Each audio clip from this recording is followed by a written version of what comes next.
Vincent. Bonjour Daria. Aujourd'hui, on veut vous présenter l'analyse sur Kering parce que nous, chez Vinted, on était actionnaire de Kering il n'y a pas longtemps.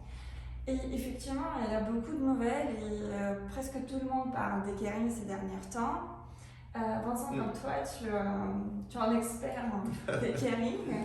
Explique un peu qu'est-ce que c'est les entreprises de luxe. Qu'est-ce qui Alors, Kering aujourd'hui c'est en effet l'une des grandes marques de luxe du monde, donc, au même titre que LVMH ou que Hermès. Le groupe a été fondé en 1963 par François Pinault, le père de l'actuel PDG, François Pinault, et il a été coté à la Bourse de Paris en 1988. Donc à l'origine, c'était un groupe qui était exclusivement dans le négoce du bois et qui, dans les années 90, au gré des acquisitions, s'est finalement développé dans la distribution, notamment avec le rachat de marques comme Conforama, Au Printemps SA, la Fnac, voilà. Et donc, ça c'était les années 90 finalement. Au tout début des années 2000, ils sont rentrés dans le secteur du luxe, ils n'y étaient pas avant, en rachetant graduellement des participations dans le groupe Gucci, qui était d'ailleurs à l'époque disputé également par le groupe LVMH, mais bon, Kering a réussi à l'emporter. Et donc c'est vraiment l'entrée dans le monde du luxe date du tout début des années 2000. Ils se sont également, et donc au gré, durant ces années 2000, ils ont essayé de renforcer un peu leur portefeuille dans les marques du luxe, mais également dans le domaine du sport, en rachetant la marque Puma. Ils en sont sortis depuis, mais à l'époque, ils étaient également un grand acteur. Et à partir des années 2010, finalement, sous l'impulsion du PDG, le groupe a été recentré exclusivement sur l'univers du luxe. Donc toutes les autres marques ont été revendues au fil de l'eau. Voilà. Pour arriver au groupe que l'on connaît maintenant. Intéressant. C'est-à-dire que finalement l'activité de luxe existe chez Kering que depuis 2000. En effet. Et alors ce qui est intéressant, c'est que le groupe a changé depuis 20 ans, a changé 3 fois de nom, puisque au début c'était le groupe Pinault Printemps Redoute, puis PPR, puis Kering. Ok, et c'est quelle marque aujourd'hui vous êtes Kering? Alors la marque principale de Kering, c'est Gucci, qui représente presque 50, enfin plus de 50% du chiffre d'affaires en 2023, donc c'est vraiment une marque très importante pour le groupe Kering.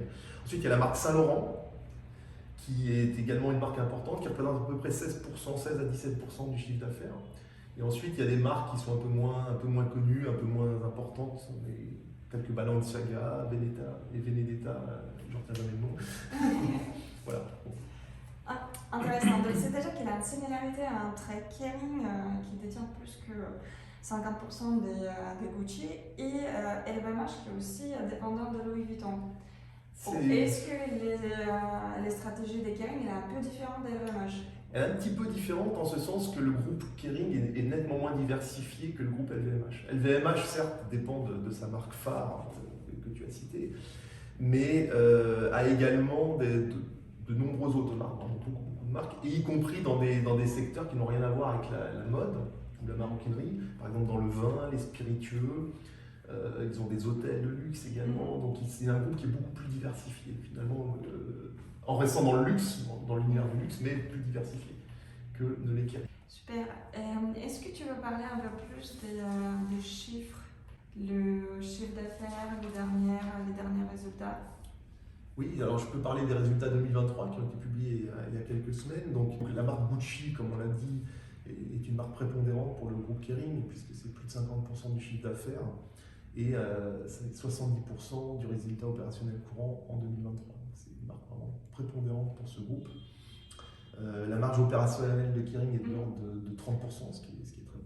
La deuxième marque du groupe, mais nettement derrière, c'est Saint Laurent, qui représente à peu près 16% du chiffre d'affaires et qui a sensiblement la même marge opérationnelle que Gucci. Et ensuite, on a Bottega Veneta, plus derrière plein de petites marques beaucoup moins importantes, en tout cas en termes de chiffre d'affaires. Le groupe Kering, donc, c'est une trentaine de milliards d'euros en 2023, un résultat net par du groupe de l'ordre de 3 milliards d'euros, un free cash flow de l'ordre de 2 milliards d'euros, une dette nette financière de l'ordre de 8 milliards, et une capitalisation boursière à la fin de l'année de l'ordre de 50 milliards. C'est un groupe tout à fait important qui fait partie du CAC 40 depuis de nombreuses années. Ok. Et c'est assez solide pour le groupe. Alors en effet, on peut le dire, c'est assez solide et résilient. On va parler peut-être un peu plus tard des difficultés récentes de Kering, mais malgré tout, ça reste un groupe solide qui publie des résultats positifs. Le seul point de vigilance peut-être, c'est cette dette financière qui a augmenté l'année dernière, mais avec de très bonnes explications. Deux explications principales. D'abord, le rachat partiel de 30% de la marque Valentino, donc avec le but de se diversifier vers d'autres marques de luxe. Et donc ils ont racheté l'année dernière pour 1,7 milliard d'euros un fonds Qatari, 30% de Valentino, avec la possibilité de monter d'ici 2028 à 100%. Deuxième deuxième dépense importante l'année dernière par le groupe, ils ont racheté énormément d'actifs immobiliers. Okay. Donc ça c'est un moyen de sécuriser, c'est un peu surprenant, mais donc ils ont fait des acquisitions à New York, à Paris, à Milan, dans les meilleures avenues. C'est un moyen de sécuriser finalement les emplacements pour leur boutique. Ah ok, c'est plutôt lié à la boutique. Voilà. C'est pas okay. Voilà. Très bien. Bon, et donc ce sont à chaque fois des actifs immobiliers de très grande qualité. Voilà. Donc ce qui explique pourquoi finalement les capex ont été importants l'année dernière et que la dette financière a augmenté. Ok, très clair. Ce qui est de très récent, là, notamment hier, les résultats du premier trimestre 2024 ont été annoncés. Et là, on voit qu'il y a les résultats ne sont pas bons. Pas bons, notamment du fait de la marque Gucci, qui perd beaucoup de parts de marché, et donc le chiffre d'affaires est en baisse de presque 10%. Pardon, de 18%, je me trompe, 10% c'est au périmètre du groupe, moins 18% pour Gucci au premier trimestre 2024 par rapport au premier trimestre 2023. Donc c'est une chute tout à fait conséquente, un cinquième, c'est vraiment énorme. Et ça aura un impact, alors le groupe n'a pas donné de chiffres là, mais a prévenu les marchés en disant que ça aurait un impact sur les résultats, le résultat opérationnel courant du premier semestre 2024 avec une diminution de près de 50% par rapport à l'année dernière. Ce qui là aussi est vraiment une très mauvaise surprise. Oui, effectivement. Donc les derniers résultats sont décevants. Très décevants. Et est-ce que tu peux expliquer pourquoi Kering se trouve aujourd'hui dans cette situation? Alors, oui, la raison principale est liée à Gucci. Même si, on l'a vu dans les résultats du premier trimestre 2024, la plupart des marques sont affectées par une baisse du chiffre d'affaires. Mais néanmoins, c'est Gucci qui baisse le plus. Et pourquoi? Parce que Gucci en fait, est très exposé notamment à l'Asie, mais en particulier à la Chine. Et on sait que ce marché chinois est toujours pas reparti au niveau des ventes de luxe, côté des grandes difficultés économiques. Et donc Gucci est plus affecté que ses pairs du fait de sa surexposition, si je puis dire, à ce marché-là. Se rajoute un second problème qui est plus profond, qui est qu'en fait Gucci arrive à la fin d'un cycle au niveau créativité, création et positionnement sur le marché, et finalement s'est essoufflé dans sa clientèle historique et n'arrive pas à trouver une nouvelle clientèle. En tout cas, elle est à la recherche d'une nouvelle clientèle, un nouveau positionnement. Et donc ça se traduit dans les chiffres de vente, bien sûr. C'est très clair. Et donc, si on parle des problèmes de Gucci, est-ce qu'il y avait des changements dans les stratégies de la société? Est-ce qu'il y avait des actions qui s'étaient prises? Alors, en effet, les problèmes de Gucci, je dirais, ça fait presque un an et demi que ça se traduit dans les chiffres, même si au début c'était très peu sensible. Pas avec les pertes qu'on a vues au dernier trimestre. Mais en effet, le management a essayé de reprendre les choses en main. Donc il y a un certain nombre d'actions qui ont d'ores et déjà été réalisées, notamment le changement du directeur général de la marque, qui a été remplacé par un très proche de François Pinault, le PDG de Kering. Ensuite, ils ont débauché de LVMH, de Louis Vuitton, un DGA qui va arriver, il n'est pas encore arrivé, mais la nomination a été annoncée, qui va arriver dans quelques semaines. Et puis surtout, ils ont changé leur directeur artistique. L'année dernière en fait, en essayant finalement de se repositionner sur un luxe moins tapageur que ce qui avait été fait dans le passé pour trouver une nouvelle clientèle et rebondir. On voit qu'il y a des changements clairs. Maintenant, probablement que il ne va pas y avoir de changement très rapide. Il va falloir forcément du temps.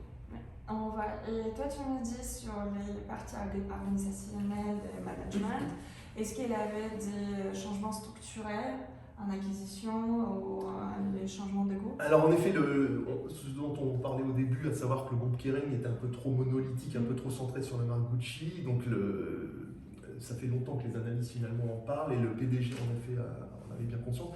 Donc ils sont rentrés l'année dernière, ils ont pris 30% de Valentino, qui est une grande marque de luxe, qui est possédée par un fonds d'investissement qatari. Ils ont pris 30% avec l'option de monter d'ici 2018 à 100%. Donc ça, c'est une acquisition majeure, une diversification majeure, tout en restant notamment dans le secteur du luxe. Ça, c'est le premier point. Ils ont créé également l'année dernière, c'est quelque chose de très important, une nouvelle marque qui s'appelle Kering Beauté, avec la volonté en fait de se développer dans les produits de beauté et ou parfum. Ce que fait déjà LVMH, et un peu à la mode de ce que fait L'Oréal, en fait, beaucoup de succès. Donc ça, c'est un moyen de se diversifier également. Et puis il y a quelques années, ça remonte déjà maintenant, mais c'était en 2015, ils ont créé Kering Eyewear, qui en fait c'est un lunetier de luxe. Donc il s'appuie sur la marque, enfin qui décline les marques du groupe sous forme de lunettes. Il y a eu un accord qui a été passé également avec le groupe suisse Richemont qui possède la marque Cartier. Donc le groupe Richemont est actionnaire minoritaire de Kering Eyewear. Pour développer en fait des lunettes Cartier, et tout ça, enfin cette marque connaît un très grand succès, une très grosse croissance. Ça reste encore relativement marginal au périmètre du groupe, mais on sent que la croissance est extrêmement forte. Donc c'est probablement quelque chose d'assez intéressant pour le futur. Intéressant. Donc on a parlé plutôt de la marque, des changements et des chiffres des dernières nouvelles de Kering. Est-ce que c'est l'entreprise familiale ou elle est détenue par qui aujourd'hui? Oui, c'est une bonne question. On aurait peut-être dû en parler dès le début. En effet, c'est une entreprise familiale qui est détenue par la famille Pinault à travers la holding Artemis. Donc cette holding, elle possède à peu près 42% du capital de l'entreprise, entreprise cotée à la Bourse de Paris, comme vous le savez, et met 59% des droits de vote. Donc la famille, via sa holding, contrôle complètement le groupe. Donc le fondateur du groupe était François Pinault, hein, qui n'est plus vraiment, n'a plus de rôle opérationnel dans le groupe actuellement. Et c'est son fils qui, depuis 2005, pardon, est CEO de Kering. Voilà. Une certaine expérience maintenant, ça commence à faire quelques années. Et donc la famille contrôle le groupe. Ok, ouais, c'est très clair. Et donc nous, chez Vindana, on préfère normalement les compagnies familiales parce qu'il a finalement cette... Pour plusieurs raisons. Déjà, c'est la gestion patrimoniale généralement des familles est souvent meilleure, puisqu'elles sont évidemment à la fois impliquées dans la gestion, mais également elles ont un intérêt bien patrimonial à ce que l'entreprise croisse.